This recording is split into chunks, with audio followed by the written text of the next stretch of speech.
In this lecture, we're going to take a look at the Catholic Reformation, or was it the Counter-Reformation? So keep that in mind as we move through the lecture, and at the end, hopefully that question makes sense. But as I like to always do, we want to start out with several essential questions that we'll address in this lecture, and that is, how and when did the Catholic Church respond to the challenge of the various reformers across Europe? What do the terms Catholic Reformation and Counter-Reformation signify? In which did the Catholic Church succeed, reform or counter-reform? So let's get started here with some context that I feel is somewhat overlooked in the textbook, and I think this is important. In 1541, Suleiman the Magnificent takes the capital of Hungary at Buda. And you can see there in the map, I think very clearly, the size and extent of the Ottoman Empire in the 1540s. You can see that they are on the move. Suleiman the Magnificent really kind of takes himself seriously by calling himself the Magnificent.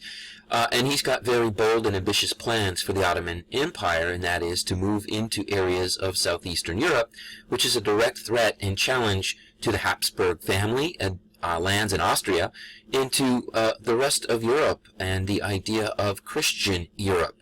So there's a geopolitical reality, I think, that we cannot overlook, and that is that in many ways the presence and ongoing threat of the Ottoman Turks really provided space for the Protestant reformers in which to operate, because the princes of Europe, in particular the Holy Roman Empire and the German princes, had to at some point respond to the imminent invasions and threat of war, and that left space again for these reformers to do their work and actually to survive. So I think this is a really important clue. It's also going to be true that the popes are concerned about the presence of the Turks, and the popes, again, are going to want to organize a unified European response to the Turks. And this is something that goes back to the idea of the Crusades in the Middle Ages. So the popes, again, see themselves as sovereign princes with authority not only in the spiritual realm but also in the geopolitical realm.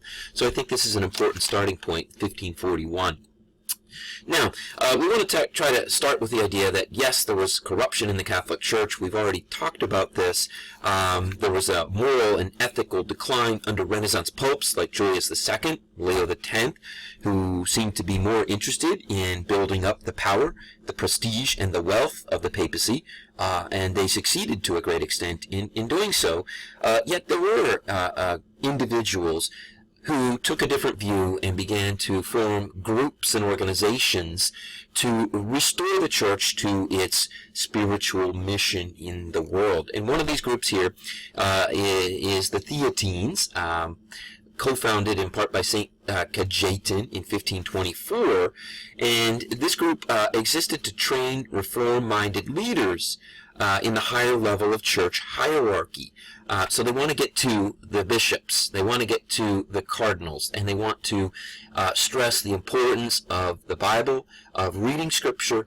They want to stress also the importance of a simple, austere life, the black cassock that you see St. Cajetan wearing. And so simple life based on the Bible is what they are going to promote quite successfully. Here we have three examples of different groups. One is the Somaschi group that was founded by Girolamo Emiliani in 1528.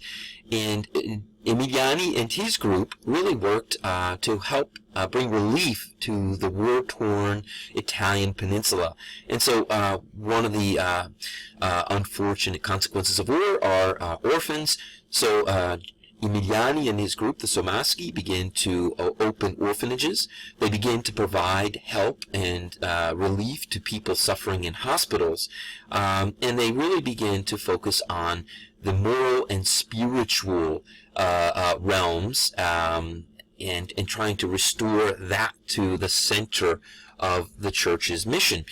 So again, we see something similar with the Theatines. And the Somaschi and others like them, there are many, were known by this name, the Spirituali. So again, the idea is they want to focus on spiritual concerns. the group of nuns that you see seated there in the picture in the center, the Ursulines, also believed very much the same thing. And they come about in 1535 in Brescia, Italy.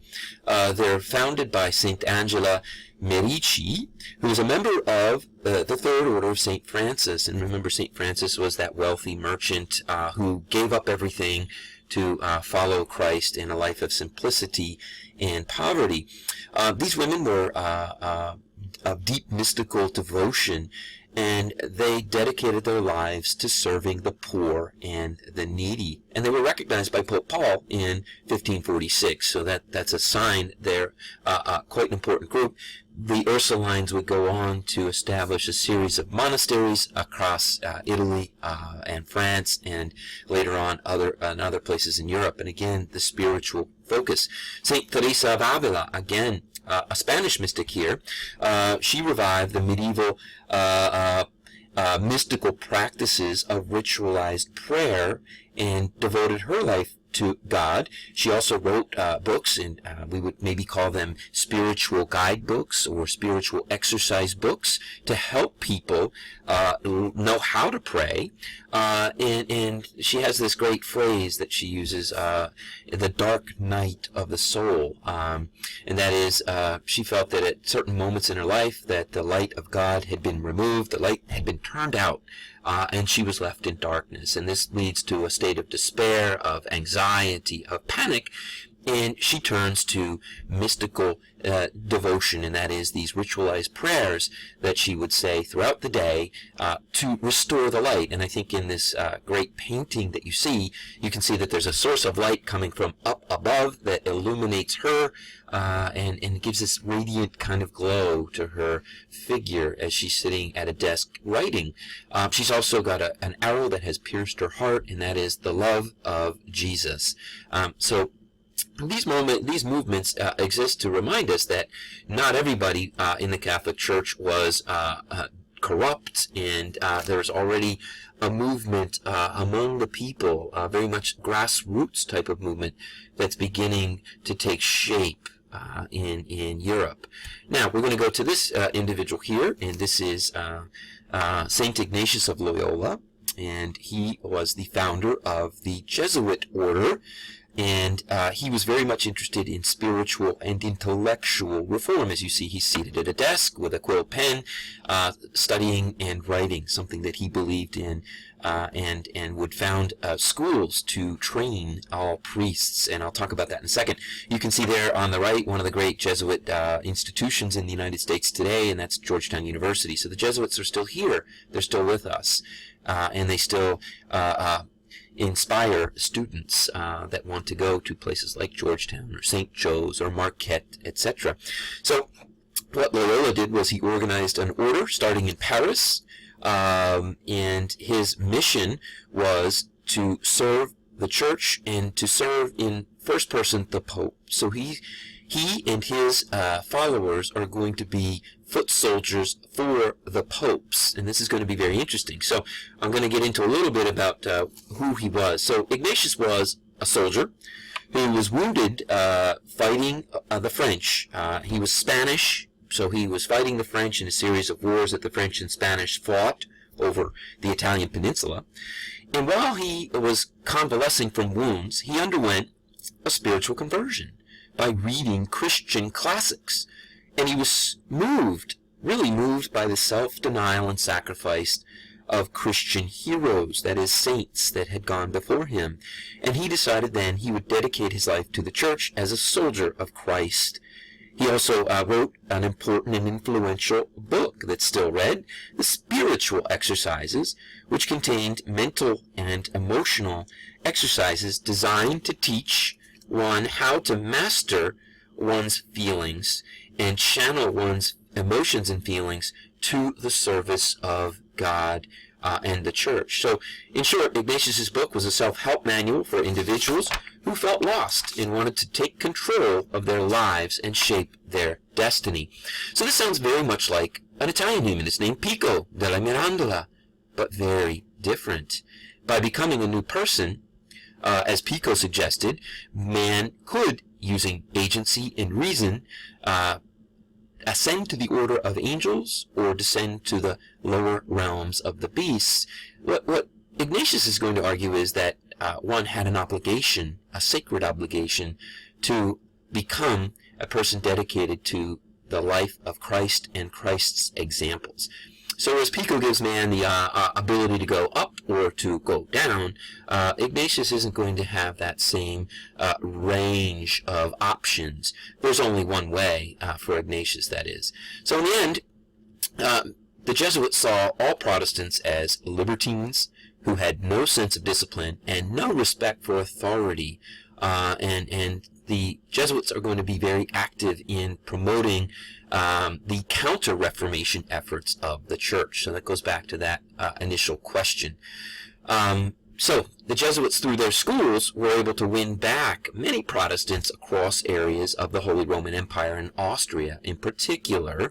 And they also worked as missionaries in the expanding colonial and trading empires of both Portugal and Spain. So they're in India, they're in China, they're in Japan, they're in the Western Hemisphere, in the Americas, the Caribbean, actively working to promote Christ's life and message and the Church's message. So here we see a very important example of spiritual reform.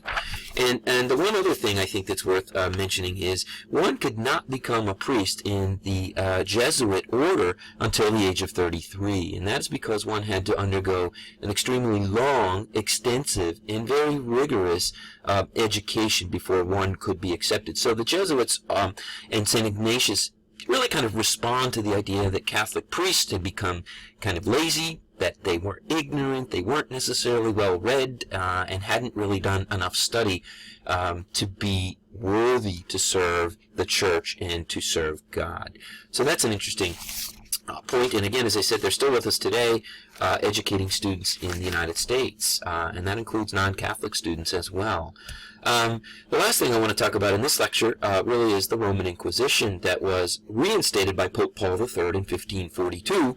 And this was an attempt by the Church to take a hard line against the Protestants. And the Catholic popes and the Catholic Church treated really all the reformers as heretics. Martin Luther's excommunicated, Zwingli was killed, Calvin himself is going to be the subject of great angst in the Catholic Church. So the Church under Pope Paul decides to reinstitute this Inquisition, this court that had come up in the past in medieval times and was used from time to time to purify the Church of heretics. So the Church is here showing that it's interested not in addressing the issues of reform, but wanting to kind of stamp them out. And you can see this being done by a court led by the official there seated under the canopy, and the poor individual is strapped to that machine and being hoisted high aloft and in the attempt to get him to recant his positions. Now, what's going to happen, though, 1542, we have to go back to the idea of the Turks and their invasion. The popes and the princes of the Holy Roman Empire are going to be aware of the need to put up a united front against the Turks. And this idea of the Inquisition obviously does not sit well with the Protestant Reform movement. And so what's going to happen? We're going to have the advent of the Council of Trent in the 1540s. And with that, I'll stop this lecture, and we'll move into the Council of Trent in the next lecture. So if you have any questions, please jot them down and let me know. At this point, I think you can see that the Church is working on both fronts in terms of reform and also counter-reform. And it's going to be the Council of Trent that really kind of solidifies for us what happens with the story of the reformers that began with Martin Luther, and then Zwingli, and then Calvin, and then the Anabaptists, and the Spirituali, all kind of coming together in this moment that we'll call the Council of Trent. Thanks.